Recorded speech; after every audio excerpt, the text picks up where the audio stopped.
Have you ever wished you could become someone who is completely unshakable? Someone who remains unaffected by criticism, rejection, loss, or betrayal? Have you ever imagined the day when you would finally stop carrying that quiet pain, that deep ache that consumes you from within, even while you keep pretending everything is fine on the outside?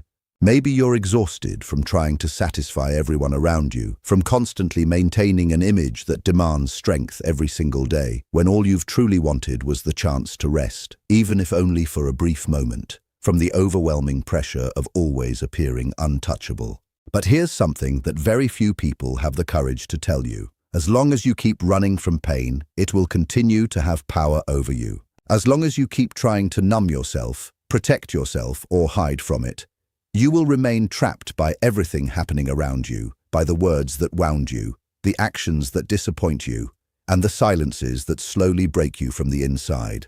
And this isn't weakness. It's simply the reality for most people. The only difference is that some are better at hiding it than others.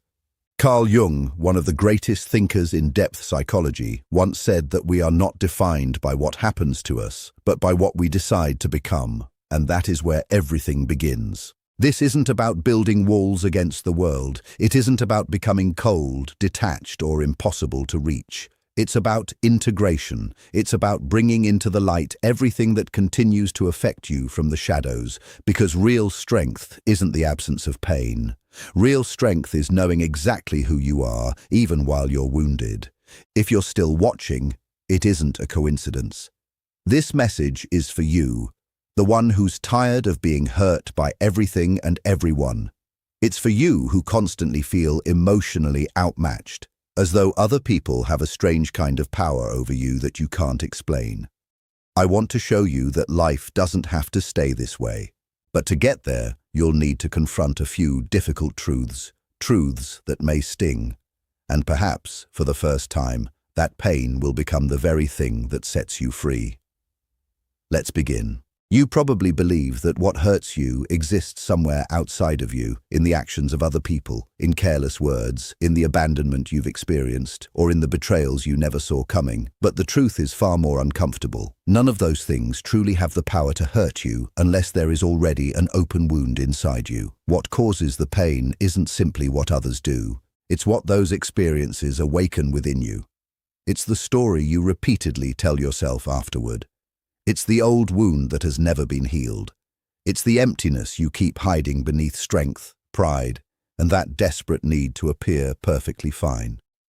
Jung teaches us that the pain we experience in the external world is often nothing more than a reflection of what remains unrecognized and unintegrated within our inner world. That is why some people can endure devastating circumstances and still remain clear-minded, while others fall apart after hearing a single careless remark. The difference isn't what happened. The difference is where it lands inside you. And here comes an uncomfortable truth. You continue to suffer so deeply because somewhere inside, you still believe you can control how the world is supposed to treat you. You're still trying to become good enough, intelligent enough, strong enough, understanding enough, as though reaching that perfect version of yourself could somehow guarantee that nobody will ever hurt you. But control is nothing more than an illusion. As long as you hold on to it, you'll continue living in constant tension, trying to predict what can never be predicted, trying to avoid what cannot be avoided. Do you truly want to stop suffering? Then stop trying to protect yourself from suffering. What you need isn't more control. What you need is greater awareness. Awareness. As long as you believe other people have to change before your pain can disappear, you will remain a prisoner of their actions. Your freedom begins the moment you realize that everything coming from the outside only gains power when it finds something inside you that responds to it. And this is exactly where the real battlefield exists. The unconscious. What you fail to see, refuse to understand, and never learn to master will eventually take control of you. That is exactly what we are about to explore. Prepare yourself to go one level deeper, because this is where genuine transformation truly begins. If this message is resonating with you, take a moment to subscribe to the channel. Your support truly means a lot. The greatest illusion you've been taught is that you're completely in control of your life. But it's time to wake up. You're not as long as you continue operating on autopilot, reacting without knowing the reason, feeling emotions without understanding their source, and making decisions that you eventually sabotage yourself. Carl Jung expressed it perfectly when he said, "Until you make the unconscious conscious, it will direct your life and you will call it fate." And that is exactly what is happening right now. The pain you carry, the anger that suddenly erupts without warning, the sadness that overwhelms you for no obvious reason. None of it is random. These are messages coming from forgotten parts of yourself, parts that have been ignored, buried, and pushed aside. Jung called this hidden territory the unconscious. It isn't simply a collection of vague thoughts drifting through your mind. It is a living force, an entire network of memories, traumas, desires, and fears that you avoid confronting. Yet they continue shaping what you feel and how you behave. Have you ever wondered why certain words completely break you while they barely affect someone else? It's because those words touch wounds inside you that are still alive. And if those wounds remain alive, it's because you've never truly faced them. You've only swept them beneath the rug of your mind, and now you keep stumbling over the very things you tried to hide. Jung also said, "We cannot change anything until we accept it. Condemnation does not liberate, it oppresses." So what have you been doing?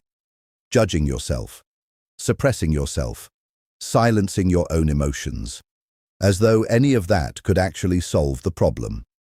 The truth is that the unconscious doesn't disappear simply because you refuse to acknowledge it. Instead, it finds more destructive ways to reveal itself. It appears in toxic relationships that keep repeating themselves. It shows up through patterns of self-sabotage that seem impossible to escape. It emerges as anxiety and fear, especially at the very moments when life finally seems to be going well. This isn't bad luck. It's your unconscious trying to get your attention, but you keep choosing to stay asleep. Do you really want to become someone who can no longer be emotionally wounded? Then stop running from what lives inside you. Because as long as you remain unfamiliar with your unconscious, you will continue to be controlled by your emotions. And the harder you try to shield yourself from pain coming from the outside, the more exposed you become to the pain already living within. But there is another path. And it doesn't begin with defending yourself. It begins with integrating yourself. Because becoming untouchable is not about resistance. It's about profound self-awareness. That leads us to the next question. What does it truly mean to become someone who cannot be shaken? And why does that strength come not from emotional armor, but from complete acceptance? Let's continue. Most people believe the only way to avoid getting hurt is to shut themselves off from the world. So they build walls. They wear masks. They create emotional armor. They convince themselves that nothing affects them anymore. They say, "I don't care. I've stopped feeling. Nothing gets to me anymore." But deep inside, they continue bleeding. They continue falling apart. Because the problem was never that they felt too much. The real problem is that they don't understand what they're feeling or why they're feeling it. And that only happens when a person hasn't truly come to know themselves. Jung put it beautifully when he said, "Know all the theories, master all the techniques, but when touching a human soul, be just another human soul." And the human soul you've been hiding behind the image of being strong, invulnerable, and always in control is desperately asking to be seen. Becoming emotionally resilient has nothing to do with becoming cold. It has nothing to do with ignoring pain, avoiding conflict, or pretending not to care. It has everything to do with integration, with acceptance, with bringing into the light everything you've buried in the darkness. You don't become untouchable by placing a wall between yourself and the world. You become untouchable when you realize that no one can truly wound what has already been fully accepted within you. When you embrace your shadows, your fears, your imperfections, and your insecurities, you stop reacting to everything around you. You begin observing. You begin choosing. You are no longer controlled like an emotional puppet. And that is real freedom.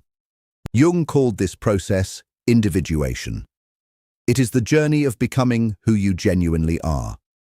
Not the person others expect you to be, not the version you believed you had to become in order to earn love and acceptance, but the self that naturally emerges from within, from the meeting place of light and shadow, of the conscious mind and the unconscious.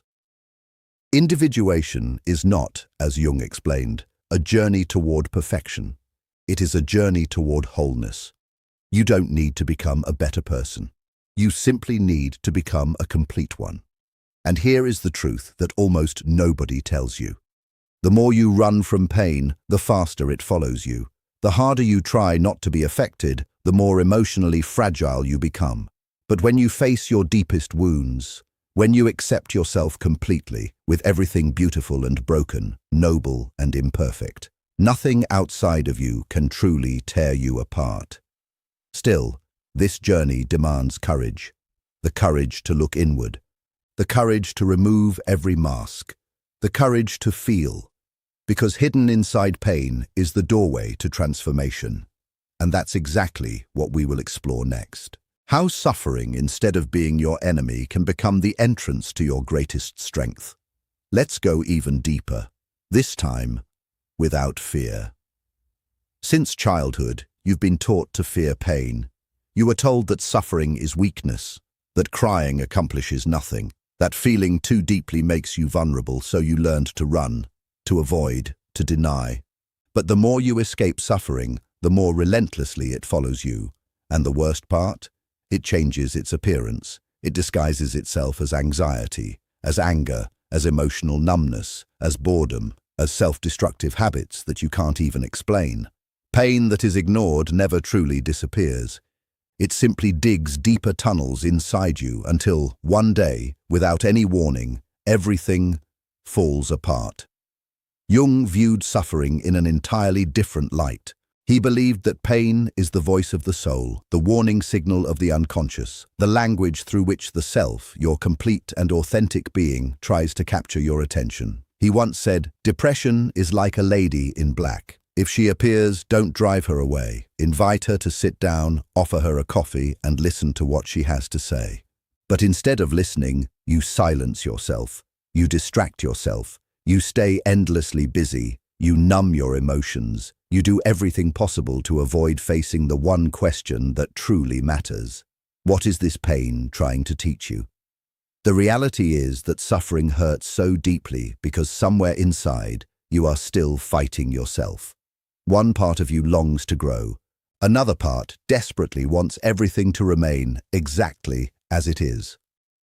Something within you is calling for transformation, while your ego, addicted to certainty and control, struggles to silence that call. And it is within that conflict that pain is created. Because change hurts, growth hurts, letting go of outdated beliefs, walking away from toxic relationships, allowing old versions of yourself that no longer serve you to finally die. All of this is a form of grieving. It is an inner process of death followed by rebirth. Yet it is precisely in those moments of collapse that something entirely new can begin to emerge. When everything you've built starts falling apart. When your certainties begin to crumble. When pain strips away every layer protecting your vulnerability. You finally have the opportunity to see who you truly are. Without the defenses, without the performance, without the mask. And at that very moment, suffering becomes something sacred, because it brings you face to face with the only thing capable of setting you free, yourself. Jung understood this deeply. He knew that suffering is not proof that something has gone wrong. It is part of the process itself. Pain is not the destination. It is the doorway leading toward individuation. The tragedy is that most people turn back before crossing that dark valley. They escape, they distract themselves, they return to the safety of the surface. But not you. If you've stayed this far, it's because you're ready to keep walking. And in the next part, we'll understand how this journey unfolds, how the path of individuation, no matter how lonely or difficult it appears, eventually becomes the road that sets you free. Let's continue. We're going even deeper now. Very few people are willing to begin the journey of individuation. Even fewer are willing to finish it. Because this path offers no comfort. It makes no promises. It provides no guarantees, and it certainly doesn't protect your ego. It dismantles it. Jung described individuation as the process of becoming who you truly are. But before that can happen, you must first unlearn everything you believe yourself to be. And that can hurt far more than any rejection from the outside world. Because you slowly realize that much of what you've called your identity has been nothing more than an illusion. You are not your accomplishments. You are not your deepest wounds. You are not the carefully crafted image you built in order to be loved, respected, or admired. Those things were survival strategies. But surviving is not the same as living. Individuation is life calling you beyond mere survival. It begins when the unconscious starts bringing everything you've hidden, suppressed, or distorted up into the light. Individuation demands the dissolution of the persona. As Jung wrote, it is merely a mask of collective convenience. In other words, you must remove the mask you've worn for so long before you can discover what has always existed beneath it. It is during this process that you gradually become untouchable. Not because nothing affects you anymore, but because you've already walked through the fire. You've faced your inner monsters. You've looked directly at your shame, your need for validation, your anger, and you've said, "I see you, and you no longer control me." It is this inner clarity, this willingness to face your own darkness without turning away, that gives birth to a strength that no longer depends on approval, recognition, or control. You no longer need everyone to love you.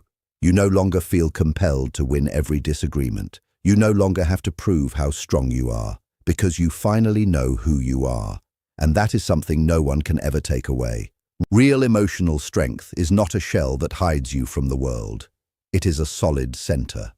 It is the integration of every part of yourself into a conscious core that remains steady even in the middle of life's fiercest storms. You may still feel pain, but it no longer destroys you. You may still be wounded, but you no longer lose yourself, because you've stopped living as a reaction. You've become whole. You've stopped existing only on the surface. Now you live from your deepest self. Of course, that depth comes with a price. Loneliness. Not because you'll necessarily be alone, but because very few people are willing to walk this path beside you. Most remain trapped on the surface, hidden behind masks, afraid of truly feeling. And as you continue freeing yourself, some distance naturally begins to appear. But that distance is not rejection, it is growth. You don't walk away because of pride. You walk away because you no longer belong in the places where you once hid. And that brings us to the final stage of this journey, consciousness as your shield. Because it isn't strength alone that protects you, it is clarity. That is what we will explore in the final part. How consciousness becomes the only state where nothing, absolutely nothing, can continue holding power over you. Let's complete this journey together. We're almost there. There. Now that you've come this far, there's something that must be said with complete honesty. Nothing, absolutely nothing, can protect you from suffering in the outside world if you remain unaware of what is happening inside you. The harsh words will continue to wound you. Rejection will continue to sting. Loss will continue to shake your world. That will remain true until the day you finally wake up. And awakening isn't some magical moment that happens overnight. It is a decision you make every single day. It means looking inward even when it's uncomfortable. It means taking responsibility for everything you feel instead of constantly blaming other people, your past, or your fate. Carl Jung once said, "What you resist persists. What you accept transforms." For most of your life, you've resisted. You've resisted the fear of not being enough, the emptiness left by rejection, the pain of loneliness, the longing to be seen and understood. But what did you actually do with all of it? You buried it. You silenced your own voice. You tried to control everything around you. You chased perfection. You convinced yourself that you always had to be strong. And all of that has brought you to this very moment, exhausted, worn out, tired of fighting both the world and yourself. But now you understand something different. Real emotional resilience isn't about becoming hard. It's about becoming clear. It's not about surrounding yourself with armor. It's about expanding your awareness. Because once you begin to understand your emotional triggers, your repeating patterns, and your deepest wounds, the behavior of other people loses its ability to destroy you. You still feel, but you no longer drown in those feelings. You still experience pain, but you no longer lose yourself inside it. And that changes everything. What truly protects you isn't hiding from life. It's learning to enter it more deeply than ever before. People who live only on the surface are shaken by every wave. Those who are willing to dive beneath the surface discover something entirely different.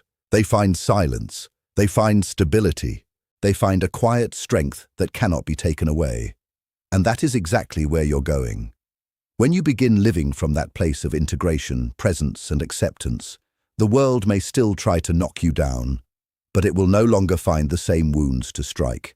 If this message touched something inside you, if it awakened a part of yourself that has been waiting to be heard, write these words in the comments. I choose awareness.